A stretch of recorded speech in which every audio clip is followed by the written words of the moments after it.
करवा चौथ के एक दिन पहले मैं भी पहुंच गई मेहंदी लगाने के लिए अपनी निया मार्केट पे। और बहुत भीड़ हो रखी थी मेहंदी के लिए और मार्केट बहुत सजी हुई थी,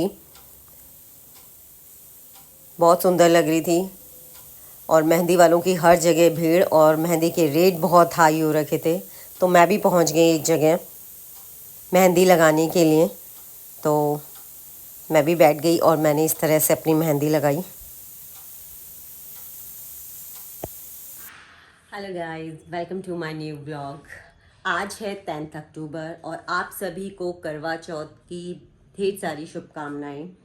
पिछले साल मेरे हस्बैंड इंडिया से बाहर थे, बट वो इस साल इंडिया में हैं, तो मैं उनके साथ सेलिब्रेट करूंगी करवा चौथ। और दोपहर में जो पूजा होती है मैं आपको उसमें भी लेके चलती हूँ, बट उससे पहले मैं आपको अपनी मेहंदी किस तरह से रची है वो दिखा देती हूँ।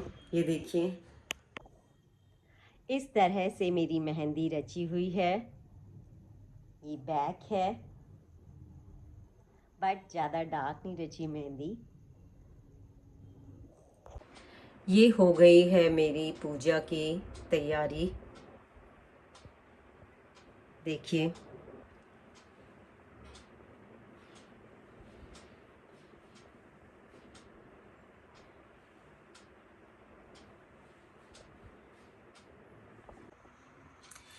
ये मैंने गेहूं का करवा भर के रख दिया है और ऊपर थोड़ी सी चीनी और शगुन, जो जितना रख सकता है।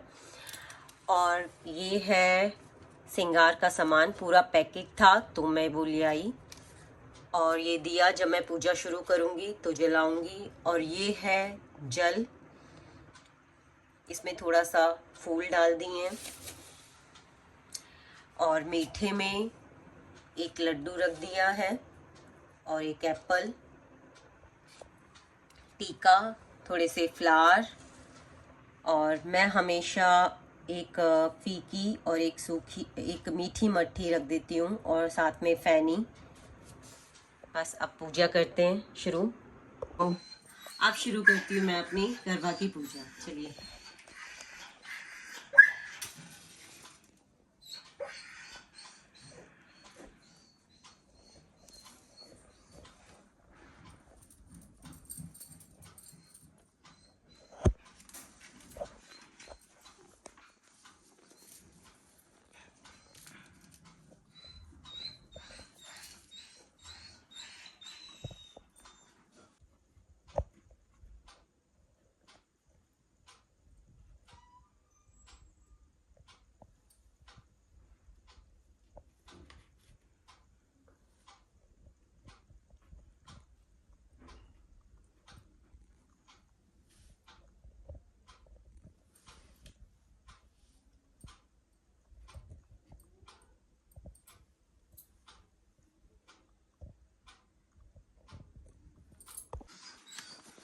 करवा चौथ व्रत कार्तिक मास के कृष्ण पक्ष की चतुर्थी को करवा चौथ कहते हैं। इसमें गणेश जी का पूजन करके उन्हें पूजन दानादि से प्रसन्न किया जाता है। इसका विधान चैत्र की चतुर्थी में लिख दिया है, परंतु विशेषता यह है कि इसमें गेहूं का करवा भरकर पूजन किया जाता है और विवाहित लड़कियों के यहाँ चीनी के करवे पेहर से भेजे जाते हैं तथा इसमें निम्नलिखित कहानियां सुनकर चंद्रोदय में अर्घ्य देकर व्रत खोला जाता है। एक पुत्री और 7 पुत्र थे। करवा चौथ के दिन साहूकार की पत्नी, बेटी और बहुओं ने व्रत रखा। रात्रि को साहूकार के पुत्र भोजन करने लगे तो उन्होंने अपनी बहन से भोजन करने के लिए कहा। बहन बोली, भाई अभी चंद्रमा नहीं निकला है, उसके निकलने पर मैं अर्घ्य देकर भोजन करूंगी। इस पर भाइयों ने नगर से बाहर जाकर अग्नि जला दी और छलनी से ले जाकर उसमें से प्रकाश दिखाते हुए बहन से कहा, बहन चंद्रमा निकल आया है, अर्घ्य देकर भोजन कर लो। बहन अपनी भाभियों को भी बुला लाई कि तुम भी चंद्रमा को अर्घ्य दे लो, किंतु वे अपने पतियों की करतूत जानती थी। उन्होंने कहा, भाई जी अभी चंद्रमा नहीं निकला है, तुम्हारे भाई चालाकी करते हुए अग्नि का प्रकाश छलनी से दिखा रहे हैं। किंतु बहन ने भाभियों की बात पर ध्यान नहीं दिया और भाइयों द्वारा दिखाई प्रकाश को ही अर्घ्य देकर भोजन कर लिया।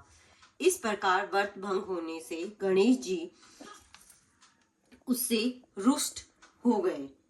इसके बाद उसका पति सख्त बीमार हो गया और जो कुछ घर में था उसकी बीमारी में लग गया।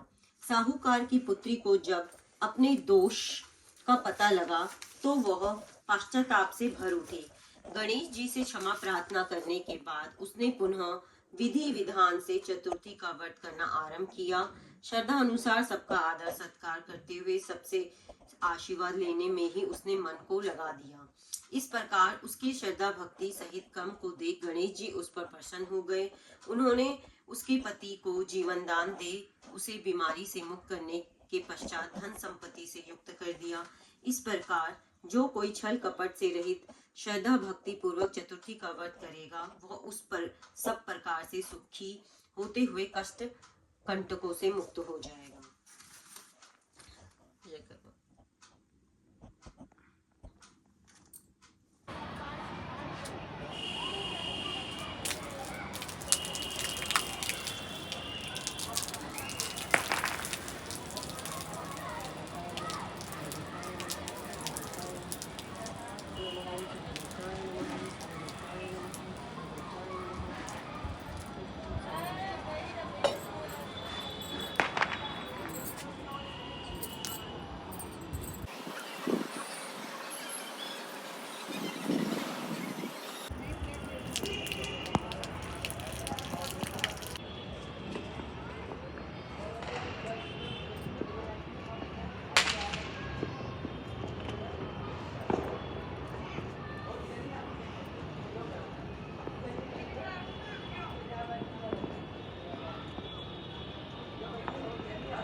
गाली सुनेगी ना।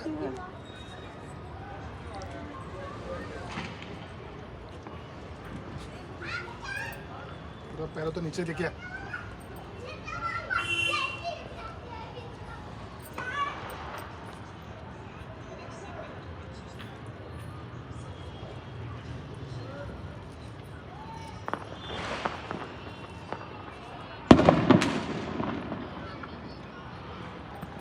जीते रहो, स्वागत हो और दूसरों को तंग मत करो।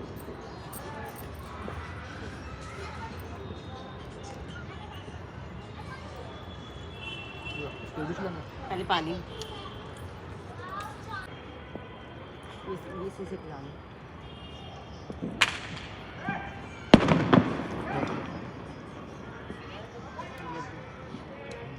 मट्टी खिलाने के लिए बोला, डूब टाइम के लिए बस चल खिला।